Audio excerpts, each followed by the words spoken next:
김민하 기자 어서 오세요. 안녕하세요. 첫 번째 항목은요. 국제 무대로 가는 한일 갈등입니다. 왜 국제 무대로 가죠?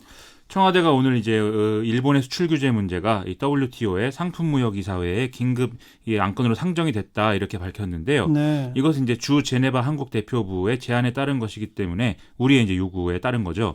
우리 정부는 이 자리에서 일본 측 조치의 부당성에 대해서 설명을 하겠다라는 입장이었습니다. 이건 이제 WTO 차원에서 논의가 되는 거고 우리가 또 양국 간 협의하자고 했잖아요. 일본에 대해서. 그렇습니다. 근데 일본은 거기에 대해서 소극적이라면서요? 어제 문재인 대통령이 수석 보좌관 회의에서 일본의 수출 규제 조치 철회와 성의 있는 협의를 촉구하면서 외교적 해결을 위해 노력하겠다 이렇게 얘기를 했는데요. 오늘 세코 히로시게 일본 경제산업상이 이 문제는 협의의 대상이 아니고 철회도 생각하고 있지 않다라면서 외교 채널 간 공식 협의가 아닌 사무 레벨에서의 대응을 언급을 했습니다. 스가 요시히데 관방장관도 마찬가지 취지의 언급을 지금 하고 있는 상황인데요. 12일 정도에 일단 양국이 만나는 그런 자리가 있을 예정인데 이 일본 관료들의 이제 발언에 좀 비추어 보면은 이 자리가 실무적 수준 이상으로는 발전하지 못하는 그런 자리가 될 가능성이 큰 것 같습니다. 사무 레벨이겠네요. 그렇죠. 네. 근데 일본 측은 뭐 심지어 대북 제재 위반 의혹 이런 식으로 얘기를 확대시키고 있잖아요. 그렇습니다. 지난주에 이제 이 반도체 소재들의 어떤 전략 물자, 무기로 전용될 수 있는 그런 이 주장이다라는 얘기들을 좀 해드렸는데요. 아베 신조 총리를 비롯한 일본 관료들은 이 한국의 수출 관리 과정에서 부적절한 사례가 있었다라는 주장을 거듭 이제 반복하고 있습니다. 예. 여기서 부적절한 사례라는 것은 에칭가스라고 불리는 이 불화수소 가스를 한국이 대량 발주를 했는데 이후에 이게 어디로 갔는지를 알 수가 없다. 그래서 이 행선지는 북한일 수 있다. 이런 의심을 지금 얘기를 하고 있는 거거든요. 예. 그래서 양자 협의가 진행이 되면 WTO 규정 위반 여부와 함께 이 문제가 좀 집중적으로 거론이 될 것으로 예상이 됩니다. 근데 우리 정부는 그런 일 없다고 일단 부인했죠. 그렇습니다. 오늘 성윤모 산업통상자원부 장관이 불화수소가 북한을 포함한 어떤 유엔 결의 제재 대상국으로 유출됐다는 어떤 증거도 없다라면서 일본의 근거 없는 주장을 즉시 중단할 것을 촉구를 했습니다.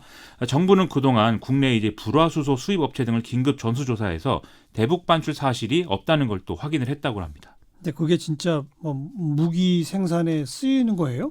일단 이 에칭가스라는 것은 정확히 말하면 이 불화수소의 순도가 99.999%인 가스를 일컫는 말인데요. 순도를 이 정도까지가 높이기가 대단히 어렵기 때문에 기술력이 좋은 일본 업체가 전 세계 수요의 90% 이상을 지금 생산하고 있는 그런 상황입니다. 예. 그런데 이제 불화수소 자체가 화학무기 제조나 핵무기에 사용될 수 있는 건 또 사실이라고 하는데요. 예. 특히 우라늄 광석을 6불화 우라늄 상태로 만들어서 고농축을 하는데 사용될 수 있어서 특히 이제 북한과의 연관성 이런 거를 일본 사람들이 얘기를 하고 있는 것이죠. 네. 하지만 이걸 하려면 97% 안팎의 순도가 낮은 이 불화수소 가스로도 충분히 가능하기 때문에 굳이 비싸고 구하기 어려운 이 일본의 에칭가스를 사용할 이유가 전혀 없다는 게 전문가들의 지적입니다. 네. 자, 참의원 선거 21일이잖아요. 그렇습니다. 그 이후에 일본이 어떻게 될 것이냐, 어떤 자세를 취할 거냐가 관심권인데 어떻게 될 것 같습니까? 전문가들 시각은 좀 엇갈리는 그런 모양새인데요. 일단 이 수출 규제와 관련해서 아베 신조 내각이나 자민당 지지율이 지금 이것 때문에 오른다든지 이런 기색이 없는 상황이라는 것이거든요. 그렇기 때문에 참의원 선거 전후로 해서 어떤 사태 해결의 실마리가 좀 잡힐 가능성이 있다. 이런 진단들이 있었던 게 또 사실입니다.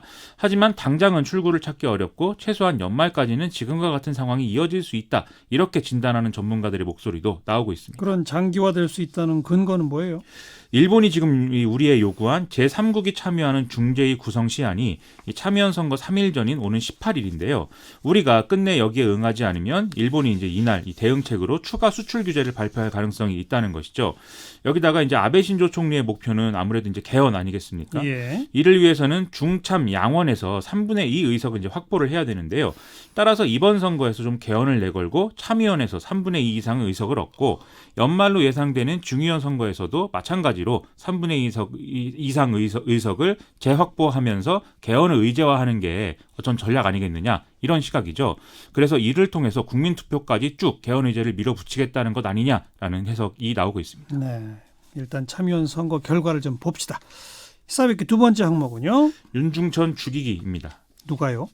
오늘 이제 성폭력 범죄의 처벌 및 피해자 보호 등에 관한 법 위반으로 이 구속 기소된 건설업자 윤중천 씨의 첫 공판이 진행이 됐는데요. 네. 뭐 아시다시피 김학의 전 법무부 차관 등의 뇌물성 성접대를 하고 지인들에게 뭐 사기를 친 그런 혐의들이죠.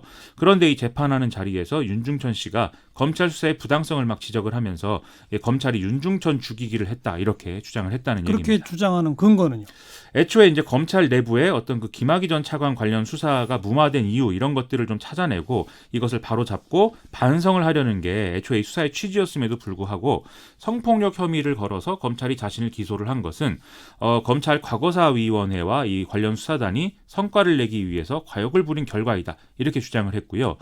검찰이 군사정권 시절에서나 나온 강압수사를 했다 이런 얘기도 하면서 상대가 고소를 하지 않았거나 또 고소 후 원만히 합의된 사안의 경우에 불기소 처분이 됐음에도 원점부터 수사를 해서 기소를 한 것이 검찰의 어떤 편향적인 태도였다라고 주장을 하면서 그런 얘기를 했습니다. 혐의 전면 부인이네요.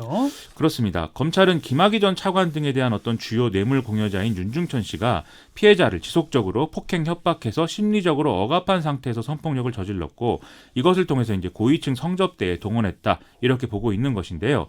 애초에는 이 부분과 관련해서 김학의 전 차관도 공범으로 가담했다고 이제 봤었는데 관련 정황을 찾지 못해서 김학의 전 차관은 이 대목에서는 이제 불기소되는 그런 일이 있었죠.